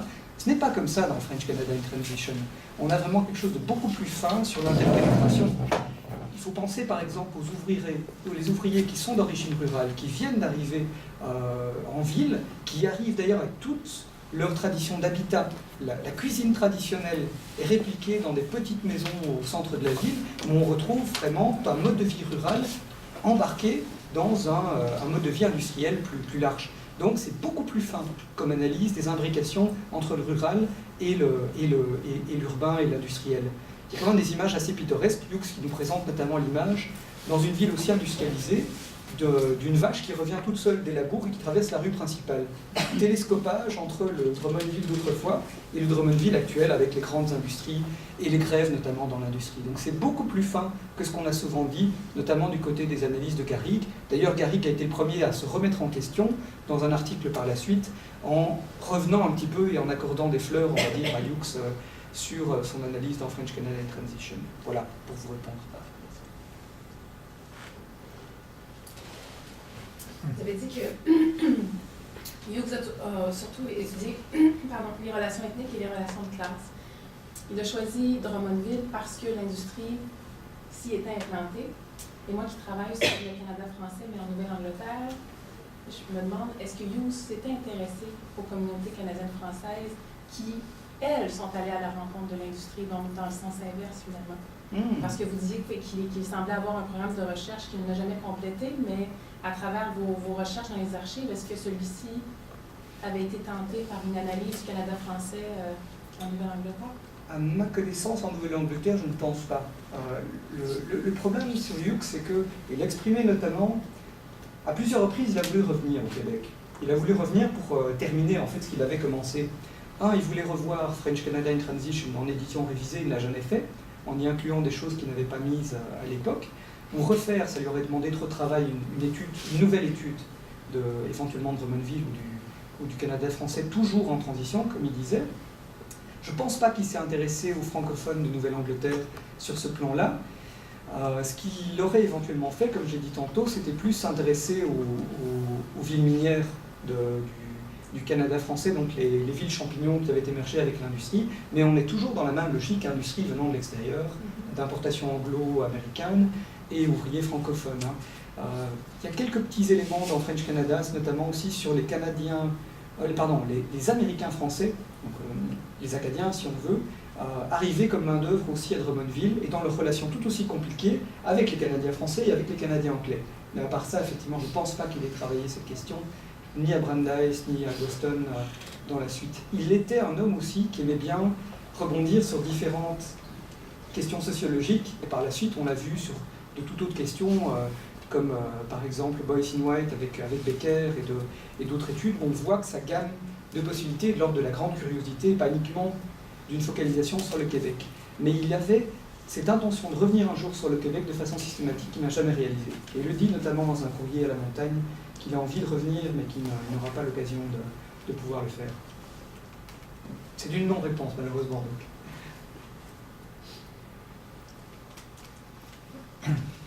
Oui. Vous disiez qu'il aurait aimé, donc, s'il était resté plus longtemps à McGill, par exemple, dans son continuum, aller jusqu'à étudier Montréal pour vraiment ce qui est urbain. Est-ce qu'il a pris des notes sur son passage à McGill? Est-ce qu'il a écrit des lettres? Est-ce qu'on a une description de sa part de Montréal? On a les souvenirs de ses étudiants, on a les souvenirs de Solomon, on a les souvenirs de Swalt Hall, donc il y a des choses sur le Hughes à McGill. On a le chapitre sur Montréal qui est très court et assez, je dirais, succinct sur Montréal dans French Canada in Transition. On a aussi ce qu'il a poursuivi à Montréal par la suite sur le bilinguisme. Donc quand il est revenu sur place dans les années 60 pour étudier le bilinguisme, il a aussi étudié la structure ethnique du travail à Montréal. Donc il a fait des choses encore par la suite qui sont peut-être moins accessibles facilement que les ouvrages dont j'ai parlé, mais dont vous pouvez trouver trace, mais rien de systématique, on va dire, sur Montréal à ma connaissance. Le reste, effectivement, le problème, c'est que beaucoup de ces archives se sont perdues. On a des archives qui sont centrées sur Chicago, sur Brandeis, et pas tellement sur McGill et sur son époque canadienne. Ça, il reste peu de choses comme témoignage, malheureusement. Vous avez dit qu'il est venu à l'Université Laval sous financement de la Fondation. Rockefeller. Ouais, quelle était la raison cette fois-ci du financement? Deuxième raison, connexion personnelle dans Rockefeller. Quelqu'un de Rockefeller lui a demandé s'il aimerait étudier quelque chose au Québec. Et effectivement, on lui a proposé une sorte de carte blanche, donc de nouveau entre genres, relations. Et il a décidé de retourner pour ça. Ce qui repose la question, et là peut-être que Simon pourra me répondre, comment est-ce que Hughes a rencontré l'évêque? Quand et comment? Je me suis demandé, je n'ai pas de réponse à ça, je n'ai pas de réponse dans les archives. Il l'a probablement rencontré à la fin des années 30. Peut-être que l'évêque était à Montréal à l'époque où il essayait infructueusement d'y faire une école qu'il était bloqué par Mainville. Peut-être qu'il y a eu une rencontre à ce moment-là avec Hughes. Donc, qu'est-ce qui a donné à Hughes l'idée de revenir vers l'évêque à Québec? Il était moins intéressé par la ville de Québec que par celle de Montréal. Mais en même temps, il y a cette relation personnelle avec l'évêque qu'il n'a pas à Montréal parce qu'il n'a pas de connexion avec l'Université de Montréal. À l'époque, je pense que c'est essentiellement l'économiste à Montréal, le chef de Montpetit, effectivement, avec qui il a une relation qui est beaucoup plus distante, où Montpetit le patronise un peu, c'est-à-dire qu'il l'invite de temps en temps, mais il n'y a pas de véritable incitation de la part de Montpetit envers Hughes. Donc il n'y a pas d'atome crochu avec Montréal, alors qu'il y en a avec l'évêque et avec Laval, et c'est pour ça qu'il va à Laval dans ces conditions-là, à mon avis. Mais je pense que c'est l'initiative du Père Lévesque, c'est le Père Lévesque qui va le voir, parce qu'il fonde en 1938 l'école de sciences sociales ici, et il doit forcément trouver des professeurs, trouver des enseignants. Il faudrait creuser effectivement dans les archives du Père Lévesque. On trouvera les archives complètes du Père Lévesque sont ici. On trouvera certainement des lettres, etc. Il y a la connexion avec Falardeau depuis 1939. Donc effectivement, peut-être que c'est Falardeau aussi qui a incité peut-être à ce que Hughes revienne comme professeur. Il reste là-dessus. J'ai pas mes archives sous la main. Celles sur Falardeau, malheureusement, sont à Bruxelles. Donc peut-être que j'aurai des réponses plus tard, mais je pense qu'il y a toujours cette curiosité profonde à l'égard du Québec, qui a été toute sa vie une grande curiosité, et en même temps l'amitié personnelle avec l'évêque. Donc l'envie de créer quelque chose, de poser des jalons. Ça n'a pas été le seul contact de Hughes avec une institution catholique, puisqu'à la fin de sa vie, il travaille au Boston College.